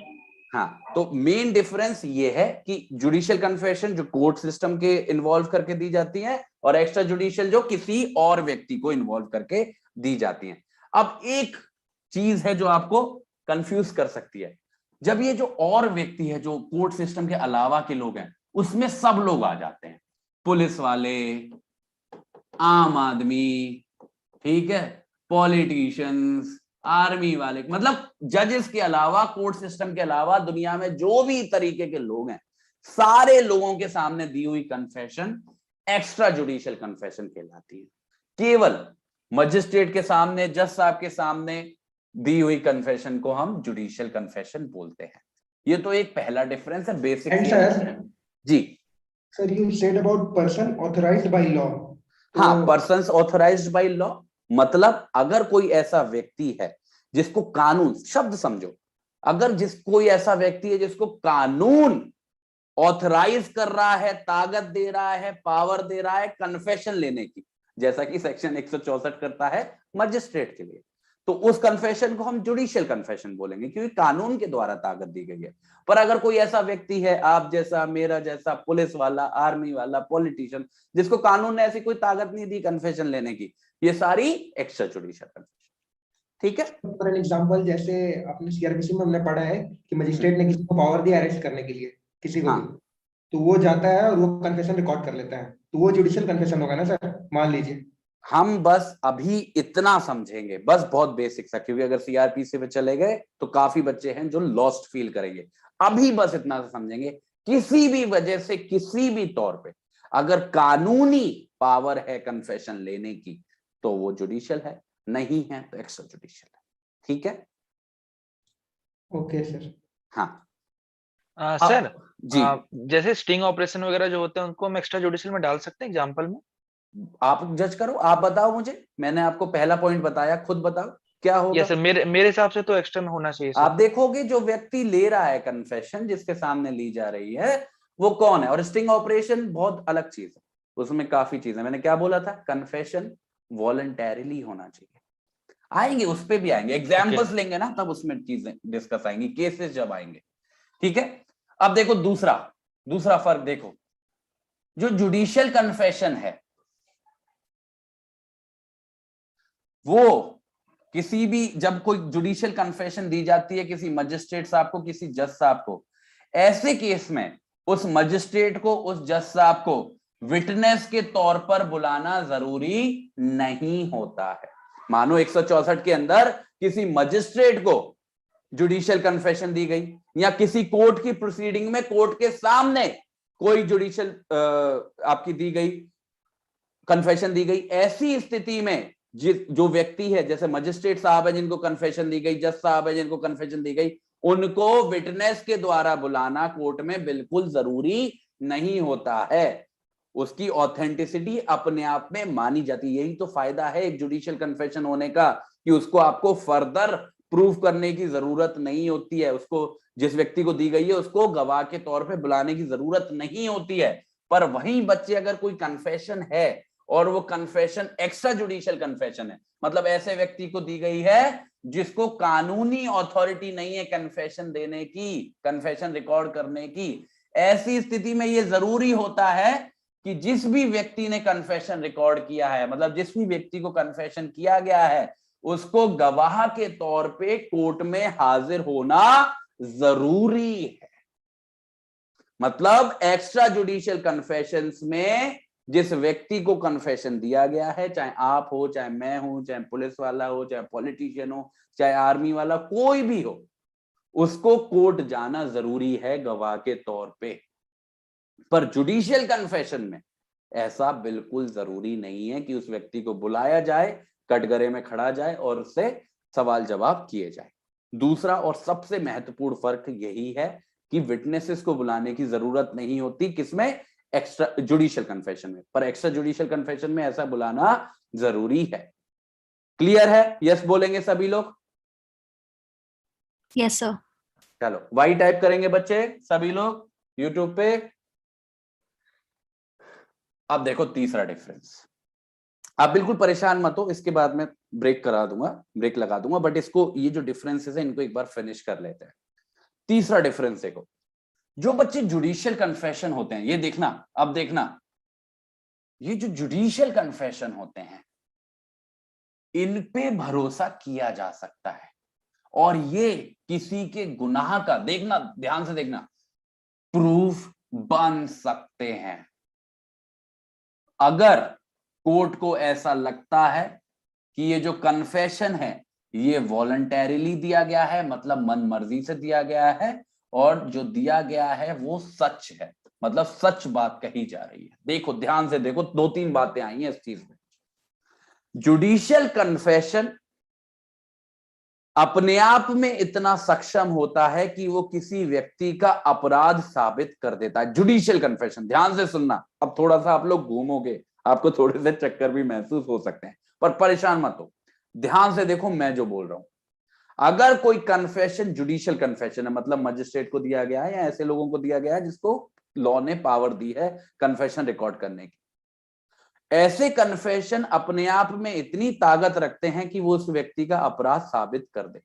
बस 2 चीजों का ध्यान रखना पड़ेगा, कोर्ट को ये एंश्योर करना पड़ेगा कि जो कन्फेशन है, भले ही जुडिशियल है, भले ही मजिस्ट्रेट को दिया गया है, भले ही कोर्ट को दिया गया है, भले ही ऐसे व्यक्ति को दिया गया है जिसके पास पावर थी कन्फेशन लेने की, ये देखना पड़ेगा कि वो उस व्यक्ति ने मन मर्जी से दिया है, किसी भी तरीके का कोई भी उस व्यक्ति पे दबाव नहीं था। और इतना काफी नहीं है कि उसने मन मर्जी से दिया है, ये भी, और ये इस चीज को हम एग्जाम में लिखते नहीं है, और इस चीज को हम बिल्कुल भाव नहीं देते, पर आज भाव देना बड़ा जरूरी है। ये तो देखोगे ही कि उसने अपनी मनमर्जी से दिया है, पर ये भी देखेगा कोर्ट कि बाकी की सारी चीजें देख के, सिचुएशन देख के, सर्कमस्टांस देख के उसे क्या लगता है जो बात कन्फेशन में बोली गई है वो सच हो सकती है, कितने चांसेस हैं उसके सच होने के। अगर ऐसी कन्फेशन है जो प्रूफ तो हो गई है, जो पूरी तरह वॉलंटरीली तो दी गई है, मनमर्जी से दी गई है, पर वो कन्फेशन ऐसी है जो कोर्ट को नहीं लगता कि सच है। अब किसी भी वजह से कोई भी दे रहा हो, पागल हो गया हो, कुछ भी हो, अगर वो ऐसा लग रहा है कि सच नहीं है तो उस पर एक्ट नहीं करेगी। कोर्ट को यह भी भरोसा हो कि जिस बात का कन्फेशन किया गया है उसके सच होने के चांसेस हैं, वो सही है, वो व्यक्ति झूठ नहीं बोल रहा है। केवल उसकी मन मर्जी देखना काफी नहीं है, ये भी देखना पड़ेगा कि जो वो बोल रहा है सारी स्थितियों को देख के सच हो भी सकता है या नहीं। अगर ये दोनों चीजों में कोर्ट 100% श्योर है कि मन मर्जी से दिया है और सच हो सकता है, ऐसी स्थिति में एक जुडिशियल कन्फेशन इतनी पावर रखता है कि वो किसी व्यक्ति का अपराध साबित कर दे। जब ये दोनों, देखो मैंने बताया ना, कोई भी जब डेंजरस चीज होती है तो उसको बड़ी सावधानी से हैंडल करते हैं, वही सावधानी है ये 2 शब्द। ठीक है, इससे हमको क्या पता चलता है, जो कई बच्चे ये बार बार सवाल पूछ रहे हैं, यूट्यूब पे भी, अभी जूम पे भी पूछा, कि कन्विक्शन, पूरा केस का डिसीजन, किसी की पूरी सजा जुडिशियल कन्फेशन पे बेस हो सकती है। एक जुडिशियल कन्फेशन इतनी ताकत रखता है, अगर ये दोनों चीजें सेटिस्फाइड हैं तो, कि किसी व्यक्ति को वो सलाखों के पीछे या फांसी के तख्ते तक भेज सके। एक जुडिशियल कन्फेशन जो वॉलंटरीली दी गई है और कोर्ट को लगता है कि सच है, केवल वो अपने आप में इंडिविजुअली, बाकी एविडेंस है या नहीं फर्क नहीं पड़ता, अपने आप में इतनी सक्षम है कि उस व्यक्ति को सजा दिला सके। एक जुडिशियल कन्फेशन जिसके बारे में कोर्ट श्योर है कि वो मनमर्जी से दी गई है और सच कह रही है। पर वहीं अब देखना, ये सबसे इंपॉर्टेंट पॉइंट है बच्चे, पूरी दिमाग लगा देना समझने में, जो एक एक्स्ट्रा जुडिशियल कन्फेशन है वो अपने आप में, ध्यान से देखो, अपने आप में केवल एक एक्स्ट्रा जुडिशियल कन्फेशन अपने आप में इतनी सक्षम नहीं होती है कि किसी व्यक्ति का अपराध साबित कर दे। उसको हमेशा जरूरत पड़ती है किसी इंडिपेंडेंट एविडेंस की। मतलब अगर कोई कन्फेशन है, यहां पे आप कॉम्प्लिकेटेड हो जाओगे अपने दिमाग में, पर कोई बात नहीं है, सुनते रहना। एक एक्स्ट्रा जुडिशियल कन्फेशन को ये जरूरी है कि उसके साथ साथ कोई ऐसा एविडेंस हो जो उसको कोरोबोरेट करे, इंडिपेंडेंट एविडेंस हो जो उसका साथ दे। अपने आप में वो इतनी सक्षम नहीं है बिना इंडिपेंडेंट एविडेंस के, बिना सपोर्टिंग एविडेंस के, कि कोर्ट उसके बेसिस पे सजा किसी व्यक्ति को सुना सके। इसलिए बोला जाता है, इसलिए हमेशा कोर्ट को ध्यान रखना है कि वो कन्विक्ट ना करे किसी व्यक्ति को केवल एक्स्ट्रा जुडिशियल कन्फेशन के बेसिस पे। ये सारी चीजें मैटर ऑफ प्रैक्टिस हैं। कहीं ऐसा कानून तो है ही है, साथ ही कोर्ट कुछ रूल बना के रखता है, कानून बना के रखता है। जज किसी भी चीज को डिसाइड करने से पहले 10 चीजें दिमाग में रखता है। यही एक वो बात है जो वो अपने दिमाग में रखते हैं कि कभी भी किसी व्यक्ति का कन्विक्शन नहीं करेंगे हम अगर वो एक एक्स्ट्रा जुडिशियल कन्फेशन है, अगर साथ में कुछ और चीज नहीं है जो दिखा रही है कि जो कन्फेशन है वो सच है या सही है। यहीं पे बच्चे सबसे बड़ा फर्क आ जाता है एक जुडिशियल कन्फेशन में और एक एक्स्ट्रा जुडिशियल कन्फेशन में। एक तरफ जहां जुडिशियल कन्फेशन अपने आप में इतनी सक्षमता रखता है, इतनी पावर रखता है, इतनी इन्फ्लुएंस रखता है कि वो कन्विक्शन का बेसिस बन सकता है अगर वो मनमर्जी से दिया गया है और कोर्ट को ये भरोसा है कि वो सच है। पर वही जो एक्स्ट्रा जुडिशियल कन्फेशन है वो सारी स्थिति सेटिस्फाई करने के बाद भी अपने आप में इतना सक्षम नहीं है कि किसी को सजा करवा सके। उसे हमेशा जरूरत होती है किसकी? सपोर्टिंग एविडेंस की। अब यहां पे जो सबसे बड़ा सवाल जो आप सबके दिमाग में आना चाहिए इस पॉइंट पे वो ये है, और कुछ बच्चे पूछ भी रहे हैं कि सर ऐसी स्थिति में एक एक्स्ट्रा जुडिशियल कन्फेशन में और एक एडमिशन में क्या फर्क रह जाता है? क्योंकि एडमिशन में भी आपने यही बोला था जब हम एडमिशन और कन्फेशन में डिफरेंशिएट कर रहे थे कि कन्फेशन अपने आप में आधार हो सकता है सजा का, पर एडमिशन को सपोर्टिंग एविडेंस की जरूरत होती है। पर एक्स्ट्रा जुडिशियल कन्फेशन के बारे में भी तो आप वही कह रहे हो कि अपने आप आधार नहीं हो सकता, इसको भी सपोर्टिंग एविडेंस चाहिए। तो दोनों में फर्क क्या है? तो हम एक्स्ट्रा जुडिशियल कन्फेशन को कन्फेशन बोल ही क्यों रहे हैं, एडमिशन क्यों नहीं बोल रहे? केवल जुडिशियल कन्फेशन को कन्फेशन मानते हैं ना, क्यों इतना कॉम्प्लिकेटेड कर रहे हैं? कितने लोगों के दिमाग में ये सवाल आ रहा है? यस बोलेंगे। किस किस के दिमाग में ये सवाल आया? Yes sir. सबके में आया? सर लॉजिक है, मैं बताता हूं, और लॉजिक मैं डायग्राम के थ्रू ही बताऊंगा और आपसे एक्सपेक्ट करूंगा एग्जाम में भी आप ऐसे ही करोगे। फिर से आ जाओ उसी अपनी लाइन पे।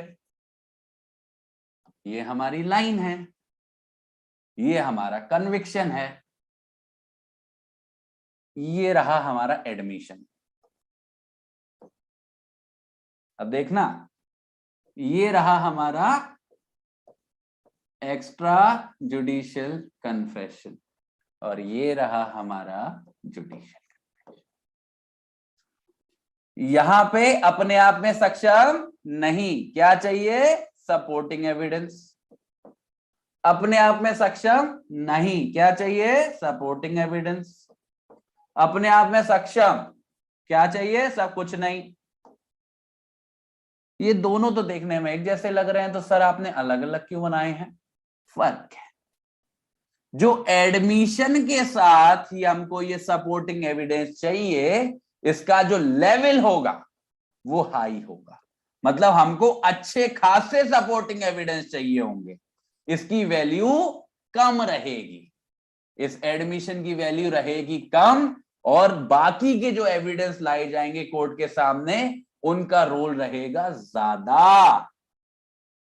पर वहीं अगर कोई एक्स्ट्रा जुडिशियल कन्फेशन है, हाँ ये बात सच है कि वो अपने आप में इतना सक्षम नहीं है कि वो कन्विक्शन करा दे जैसे कि जुडिशियल कन्फेशन करा पा रहा है, और इसमें भी सपोर्टिंग एविडेंस चाहिए, पर जो सपोर्टिंग एविडेंस एक एक्स्ट्रा जुडिशियल कन्फेशन के साथ चाहिए उसका लेवल बहुत कम है। इसमें अगर आप थोड़ा सा भी कोरोबोरेशन ला दोगे, कोरोबोरेशन मतलब थोड़ा सा भी ऐसा एविडेंस ला दोगे जो ये दिखाएगा कि जिस बारे में कन्फेशन है वो सच है, तो कन्विक्शन हो जाएगा। पर यहां पे जो आपको सपोर्टिंग एविडेंस लाना पड़ेगा उसका लेवल अच्छा खासा होना चाहिए कि ये पूरी तरीके से कोई डाउट ना रह जाए कोर्ट के दिमाग में कि ऐसा ही हुआ है। सपोर्टिंग एविडेंस दोनों में चाहिए, पर उसमें बहुत ज्यादा, इसमें बहुत कम, और इसमें तो चाहिए ही नहीं। तो ये लेवल है, लेवल 1, लेवल 2, लेवल 3। अब बताइए आंसर सर, मिला जी? सर ये भी बोल सकते हैं ना कि एडमिशन कंक्लूसिव प्रूफ नहीं होता है और extra judicial confession conclusive proof होता है। तो ये भी हाँ तो बोल difference सकते हैं। कंक्लूसिव प्रूफ वाली बात अभी भी डाउट में नहीं आई है। कैसे कैसे है। आई एम सेइंग कि डिफरेंस बोल सकते हैं ना सर ये। डिफरेंस होता है, बिल्कुल होता है। मतलब मैं क्वेश्चन नहीं समझ पा रहा आपका, एक बार रिपीट करो, नो, पूरा फ्रेम आप करो। आप अभी डिफरेंस की बात कर रहे थे नहीं है, तो मैं बोला कि वो भी तो डिफरेंस हो सकता है ना। हाँ वो तो है, बिल्कुल डिफरेंस है। एक एडमिशन और हमारे कन्फेशन में ये बहुत बड़ा डिफरेंस है कि एडमिशन जो है वो कंक्लूसिव प्रूफ नहीं होता है और एक कन्फेशन जो है वो कंक्लूसिव प्रूफ होता है। किस बात का? कि वो चीज हुई है। अगर किसी ने कोई बात कन्फेशन किया है कि ऐसा हुआ है, तो वो अपने आप में उस बात का प्रूफ हो जाता है। ठीक है, अब आगे बढ़ते हैं स्थिति में। अब यहां तक की कहानी किसको क्लियर है? सबको क्लियर है कि कोई डाउट है? खास करके ये पॉइंट नंबर 3 सबको समझ में आया? Yes sir, clear sir. ठीक है, ठीक है। एक बार रिवाइज करेंगे एंड में, आप बिल्कुल परेशान नहीं होना, रिवाइज भी करेंगे एंड में। एग्जाम्पल बच्चे मैं दूंगा, केस लेके आया हूं आपके लिए। अरे बहुत इंटरेस्टिंग केस है, आपको मजा आ जाएगा आज का केस सुन के। ठीक है, अब ये सेक्शन 24 मैं नहीं करा रहा आज, सेक्शन 24 में कल कराऊंगा। ठीक है, क्योंकि सेक्शन 24 अपने आप में पूरी गाथा है। अब देखो, अभी तक जो हमने सीखा है उसको क्विकली रिवाइज करेंगे और दोबारा जल्दी से एक बार कोशिश करो कि यहीं रट जाए आपको। ठीक है, खत्म करेंगे बिल्कुल। अभी तक हमने जो पढ़ा 5 मिनट का टारगेट, 5 मिनट्स में एंड पूरा सेशन हमारा आज का। देखो कन्फेशन क्या होता है? एक कन्फेशन एक एडमिशन ही होता है, स्टेटमेंट पे आधारित होता है। वो स्टेटमेंट ओरल भी हो सकती है, रिटन भी हो सकती है, पर कोई भी एडमिशन कन्फेशन तब बनता है जब एडमिशन जो है किस बात का है? ऑफेंस का। जब किसी ने अपना अपराध ही मान लिया या फिर ऐसे तथ्यों को मान लिया, ऐसे फैक्ट्स को मान लिया जो ऑफेंस को कॉन्स्टिट्यूट करते हैं। ये तो हो गई भैया कन्फेशन की डेफिनेशन। अब देखो एडमिशन और कन्फेशन में क्या फर्क होता है। जो हमारा एडमिशन है वो सिविल केस और क्रिमिनल केस दोनों में चल जाता है, पर जो हमारा कन्फेशन है वो केवल क्रिमिनल केस में चलता है। ये तो सबसे बेसिक डिफरेंस हो गया।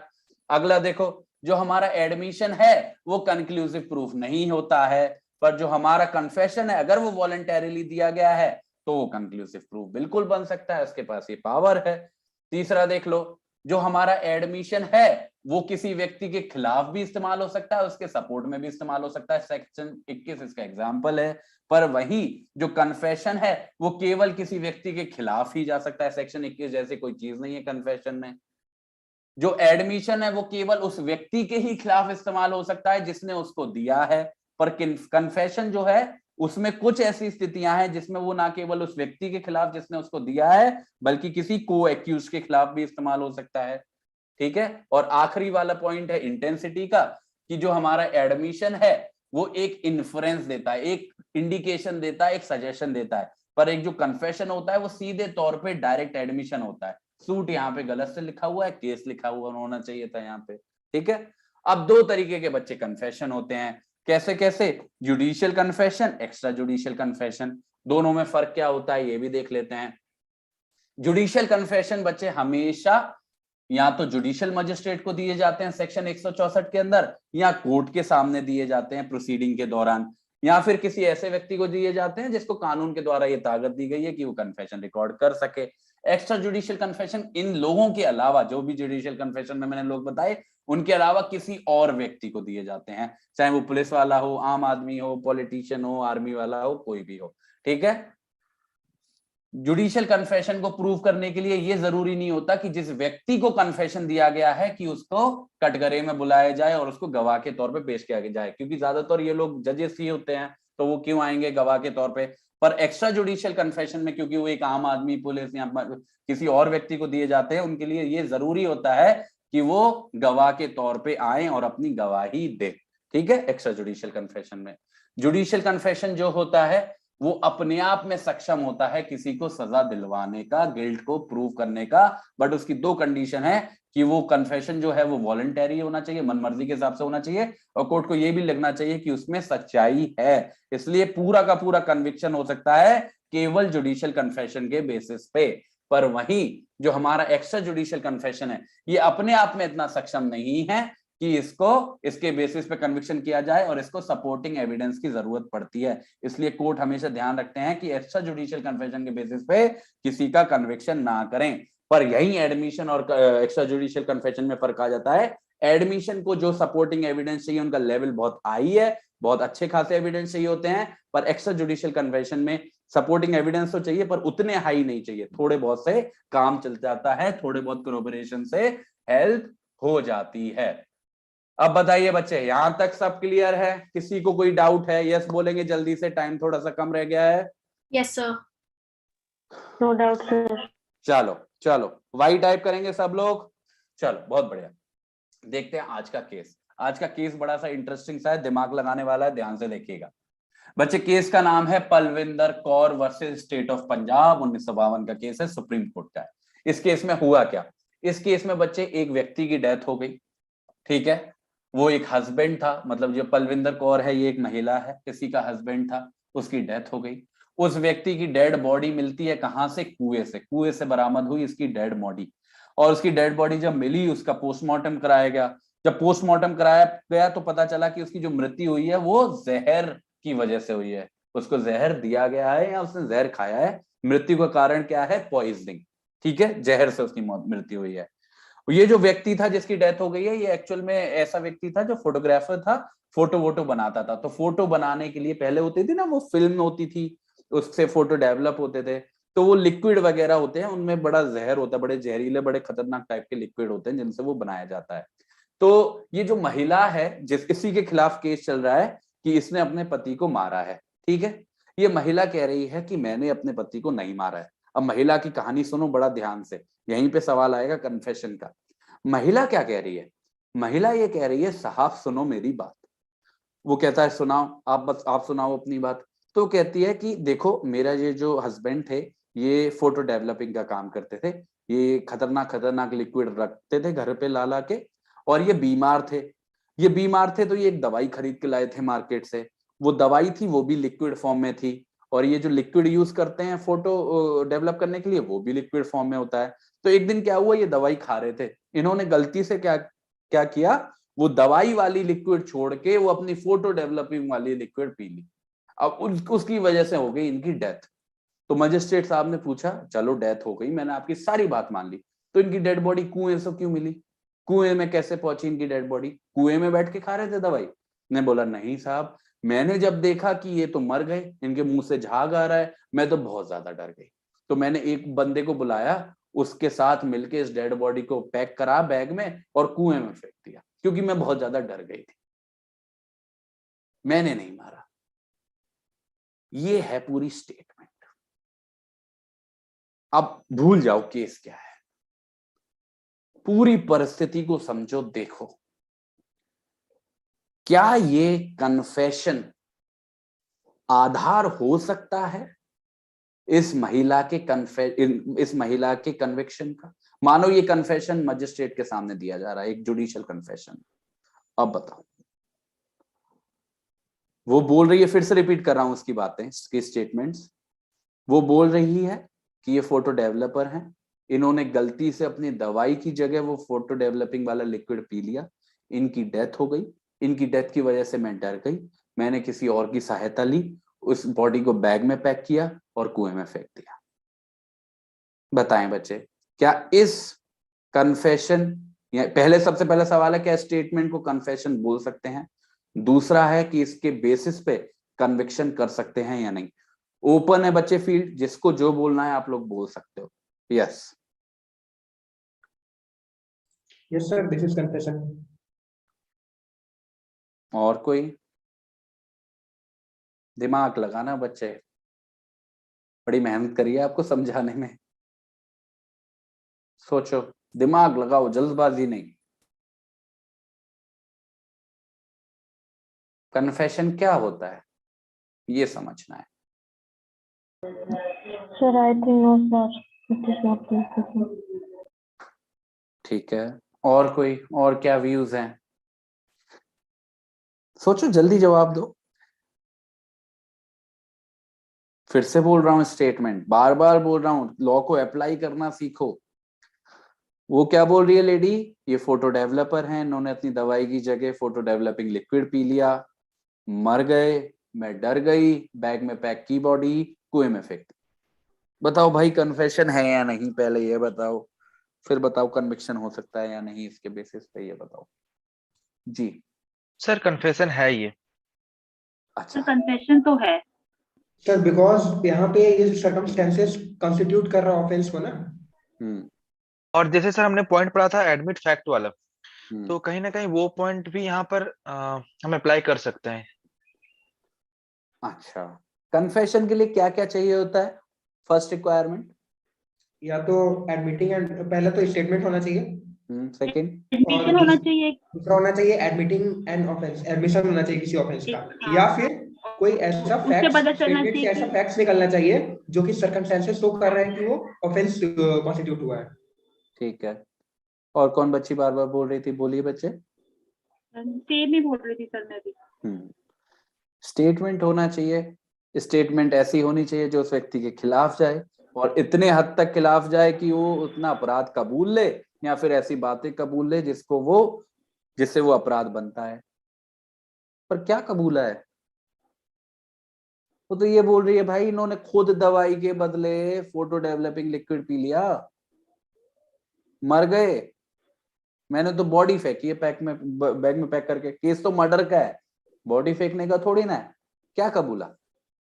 अपराध कबूलना तो ये होता कि मैंने ही मारा है, मैंने ही लिक्विड पिलाया है, या फिर ऐसी बातें कबूलना कि मैंने ही बॉटल वहां रखी थी कि ये पी ले।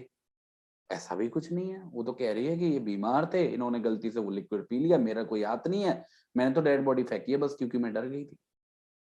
कौन सी रिक्वायरमेंट कन्फेशन की सेटिस्फाई हो रही है? सर तो बॉडी जो फेंक रही है वो भी तो कहीं ना कहीं सबूत तो मिटा रही है ना सर।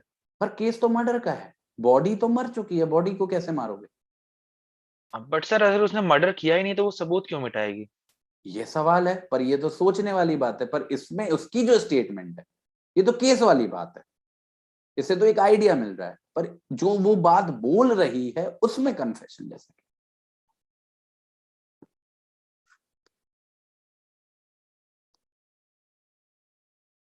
खुद को बचा रही है, ठीक है, उसकी स्टेटमेंट, उसकी मर्जी। पर ये जो वो बोल रही है वो कन्फेशन है कि नहीं?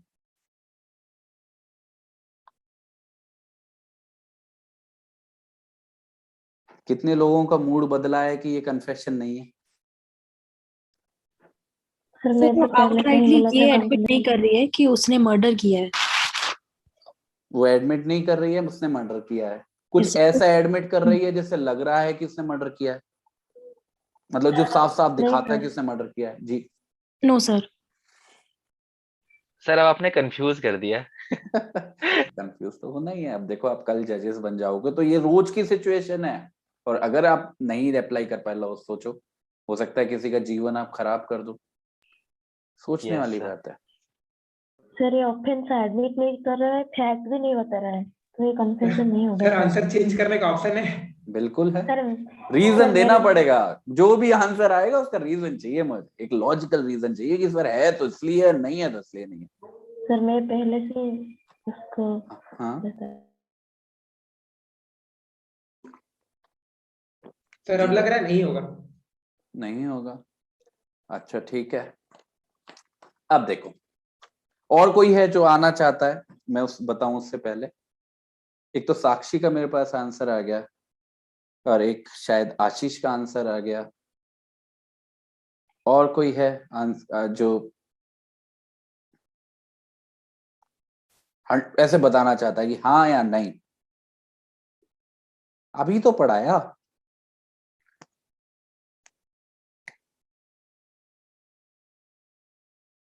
नहीं, अब तो लग रहा है सर कि नहीं है कन्फेशन। नहीं है। हाँ सर, आपकी बात सुन के अब तो लग रहा है कन्फेशन नहीं है। मेरा तो काम ही है कंफ्यूज करना। फिर कंफ्यूज कर सीरियसली रहे आपने हो। बहुत कंफ्यूज कर दिया। यही तो, कंफ्यूज हो रहे हो मतलब, अभी भी नोट्स 10 बार रिवाइज करने हैं। चलो अब मैं बता देता हूँ कि बच्चे देखो, स्टेटमेंट को दोबारा रिपीट करेंगे। पहले उसने क्या क्या बोला है, एक एक को बहुत बिल्कुल एनालाइज क्या करो जैसे आप डिटेक्टिव हो।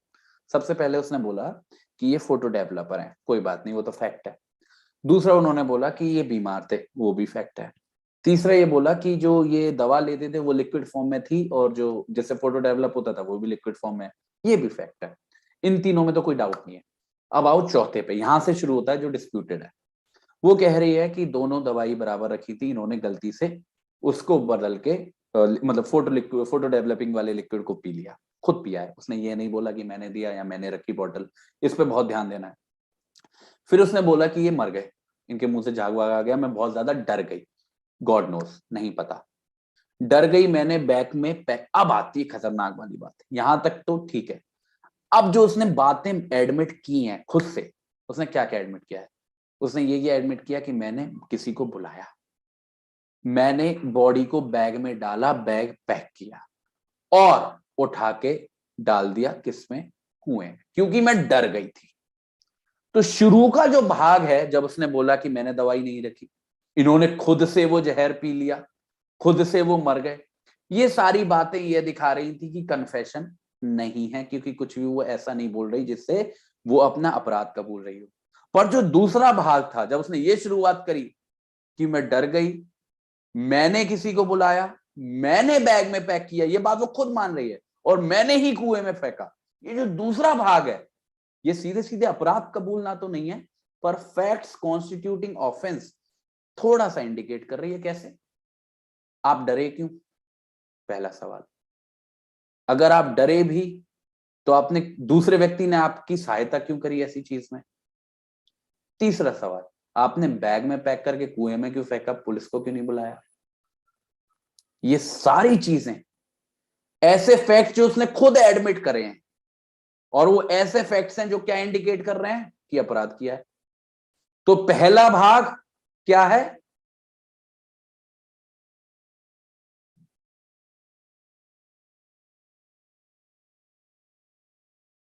जो पहला भाग है वो सेल्फ एक्सकल्पेटरी है, मतलब ऐसी बातें बता रहा है जो दिखा रहे हैं कि उसने नहीं किया। जो दूसरा भाग है वो सेल्फ इंक्रीमेटिंग है, जो दिखा रहे हैं कि उसी ने किया है। जब ऐसी स्थिति हो जाए तब क्या होगा? जो पूरी बात है उसमें आधा भाग ऐसा है जिसमें लग रहा है कि वो कह रही है कि मैंने नहीं किया, और आधे भाग में लग रहा है कि मैं नहीं किया। क्योंकि जैसा मैंने बताया, ऐसा जरूरी नहीं है कि वो सीधे सीधे बोले कि मैंने ही मारा है। अगर वो ऐसी बातें कबूल लेती है जिससे सीधा सीधा लगता है कि उसने ही मारा है, वो उतना भी सफिशिएंट है। पर ये तो मिक्स है, उसी एक ही बात में वो ये भी बोल दे रही है कि मैंने नहीं किया, और उसी एक बात में ये भी बोल दे रही है इशारे से कि मैं नहीं किया। ऐसी स्थिति में क्या ऐसी स्टेटमेंट कन्फेशन हो सकती है? पहला सवाल। क्या उस कन्फेशन पे कन्विक्शन हो सकता है या नहीं? दूसरा सवाल। ये समझने वाली बात है। तो दोनों के जवाब सुन लो आप, फिर उस पर डिस्कशन कर सकते हैं। कोर्ट ने बोला कि ये जो पूरी स्टोरी है, क्या क्या पॉइंट्स हैं, ध्यान से देखेंगे। पॉइंट नंबर 1, एक सेकेंड बच्चे, हाँ, पॉइंट नंबर 1 कि मैंने नहीं रखी बॉटल या मैंने लिक्विड नहीं दिया, उन्होंने खुद से पिया। पॉइंट नंबर 2, वो जमीन पे गिर गए और उनकी डेथ हो गई। ये क्या है? साफ साफ सेल्फ एक्सकल्पेटरी है। मैं डर गई, मैंने बॉडी पैक की, मैंने कुएं में फेंक दिया, ये है। कोर्ट ने इसमें साफ साफ बोला कि ये जो 1 2 3 4 5 है ना, ये सारी की सारी किसी एक्यूज की स्टेटमेंट्स है, और जो एक साथ दी गई हैं, एक ही बात का पार्ट है, एक ही डिस्कशन का पार्ट है। सबसे पहली बात कोर्ट ने बोली कि कोर्ट जो भी किसी केस को डिसाइड कर रहा है वो ये नहीं कर सकता कि किसी के पूरे डिस्कशन को 2 भागों में बांट दे और ये करे कि ये वाला जो भाग है जिसमें वो अपने आप को बचा रही है उसको हटा दे और जिसमें वो अपने आप को फंसा रही है उसको मान ले, या फिर उल्टा कर दे कि जो भाग में वो अपने आप को बचा रही है उसको हटा दे या फिर जिसमें वो कर रही है उसको लगा। मतलब कैसे भी तरीके से जो पूरी स्टेटमेंट है उसको 2 टुकड़ों में बांटा नहीं जा सकता और कोर्ट अपनी सुविधा अनुसार उन भागों को नहीं चुन सकती जो उसको केस डिसाइड करने में इधर या उधर मदद करते हैं। अगर कंसीडर करना है, कन्फेशन मानना है तो पूरे को मानो, अगर नहीं मानना है तो पूरे को मत मानो। आप ये नहीं कह सकते कि इतना वाला भाग तो कन्फेशन है कि मैं डर गई, पैक करी, कुएं में फेंका, और इतना भाग कन्फेशन में नहीं, क्योंकि स्टेटमेंट वो एक ही का भाग है, ट्रांजैक्शन वो पूरा एक ही है। तो एक्सेप्ट करना है तो पूरा करो, नहीं करना है तो पूरा मत करो। कोर्ट ने, लोअर कोर्ट्स ने यही गलती करी थी कि खाली उतना भाग जो उस महिला के खिलाफ जा रहा था उसको उठा के उसको कन्फेशन मान के उस महिला का कन्विक्शन कर दिया था। सुप्रीम कोर्ट ने यही कहा अगर आप मानना भी चाहते हो कन्फेशन आप मानो, पर आप पहली वाली 2 बातों को नहीं हटा सकते। और क्योंकि आप पहली वाली 2 बातों को नहीं हटा पा रहे हो तो ऐसी कोई भी बात नहीं है इस स्टेटमेंट में जो सीधे तौर पे 100% ये साबित करती है, ये एस्टेब्लिश करती है कि इस महिला ने ही वो अपराध किया है। याद करो, वॉलंटैरिली भी होना चाहिए और कोर्ट को यह भी भरोसा होना चाहिए कि वो सच है, ट्रुथ है। तो तोड़ मरोड़ जरूरी नहीं है। एक्सेप्ट एज ए होल, या तो पूरा एक्सेप्ट करो या रिजेक्ट एज ए होल, पूरे को रिजेक्ट करो। इसलिए है तो कोर्ट का डिस्क्रिशन। देखो कितनी सफाई से सुप्रीम कोर्ट कितनी सफाई से काम कर, उसने ये ताकत नहीं छीनी लोअर कोर्ट से कि तुम कब किसको कन्फेशन मानोगे कब नहीं मानोगे, वो कोर्ट का डिस्क्रिशन है। कोर्ट समझदार है कानून लगाने में। पर कोई भी जो फैसला आप ले रहे हो कन्फेशन मानने का या नहीं मानने का, आप वो पूरी स्टेटमेंट का लोगे, ऐसा नहीं इतना भाग ले लिया उतना भाग नहीं लिया। बोलते हैं ना सेलेक्टिव अप्रोच अलाउड नहीं होगी। इसी बेसिस पे कन्फेशन पे हमको इस जजमेंट से क्या सीखने को मिला कि कभी भी कन्फेशन किसी स्टेटमेंट के चुने हुए वर्ड्स या चुनी हुई लाइंस से नहीं मिलेगी। अगर हमको ये देखना है कि कोई भी स्टेटमेंट कन्फेशन है या नहीं, हमको उसको शुरू से लेके अंत तक देखना पड़ेगा और उसको पूरा कॉम्प्रिहेंसिवली देखने के बाद जज करना पड़ेगा कि पहला कि वो कन्फेशन है या नहीं, दूसरा कि वो इस लायक है या नहीं कि उस पे कन्विक्शन किया जाए। अब बताइए क्या आप सभी लोगों को ये केस समझ में आया और इस केस से जो सीखा वो समझ में आया? Yes, मैं sir. इस केस का Yes, sir. हुआ क्या, सजा हुई या नहीं, मैं बिल्कुल नहीं बताऊंगा क्योंकि हमें फर्क नहीं पड़ना चाहिए। कंट्रोल करो अपनी फीलिंग्स को। बस जिस लिए इस केस को पढ़ा था उस लिए पढ़ो कि कन्फेशन को तोड़ना मरोड़ना इज नॉट अलाउड। ठीक है, यस बोलेंगे सभी लोग एक साथ अगर समझ में आ गया है सब लोगों को तो? Yes Yes, sir. sir. चलो वही टाइप करेंगे फटाफट। हाँ चलो आते हैं अपने लास्ट सेगमेंट में, उसी के साथ हमारी आज की क्लास खत्म होती है।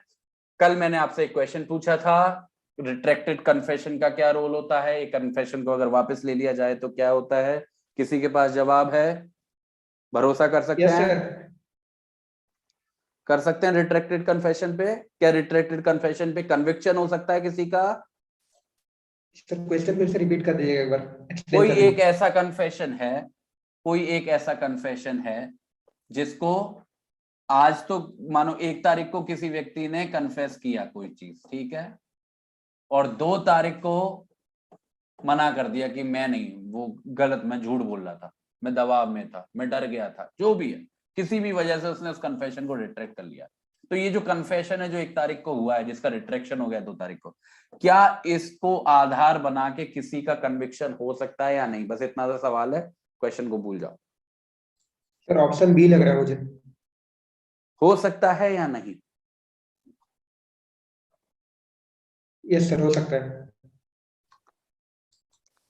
रिट्रैक्टेड कन्फेशन का कानून समझ लो बच्चे। कोई भी कन्फेशन अगर दिया गया है, भले ही उसको आगे जाके वापस ले लिया जाए, वो कन्फेशन ही रहता है। ठीक है, उसमें कोई फर्क नहीं आता, कोई प्रॉब्लम नहीं है। कन्फेशन कन्फेशन ही रहता है, चाहे आगे जाके उसको देने वाला वापस ले ले। पर एक बहुत बड़ा फर्क आ जाता है, कोई भी कन्फेशन जो रिट्रैक्टेड है उसमें एक बहुत बड़ा लूप होल ये हो जाता है कि आमतौर पर, ये कहीं कानून में लिखा नहीं मिलेगा बच्चे आपको, ये मैं कोर्ट्स की प्रैक्टिस बता रहा हूं। आमतौर पर कोर्ट ये बात का ध्यान रखते हैं कि कभी भी किसी व्यक्ति का कन्विक्शन किसी रिट्रैक्टेड कन्फेशन के आधार पर ना हो। मतलब एक रिट्रैक्टेड कन्फेशन की स्थिति कुछ वैसी ही हो जाती है जैसे कि एक एक्स्ट्रा जुडिशियल कन्फेशन की होती है, जिसमें हमको सपोर्टिंग एविडेंस चाहिए होते हैं। बिना सपोर्टिंग एविडेंस के, बिना रिट्रैक्टेड कन्फेशन के बेसिस पे कभी भी किसी व्यक्ति का कन्विक्शन नहीं हो सकता है। ये कोर्ट की प्रैक्टिस है। ठीक है, समझ गए हम लोग? क्लियर है सब लोग? Yes sir. बस इतनी सी बात याद रखनी है Yes. और किसी चीज में खोना नहीं है। अब देखो सेक्शन 24 हमने पढ़ा नहीं है तो इस क्वेश्चन को हम कर नहीं पाएंगे। चलो कोई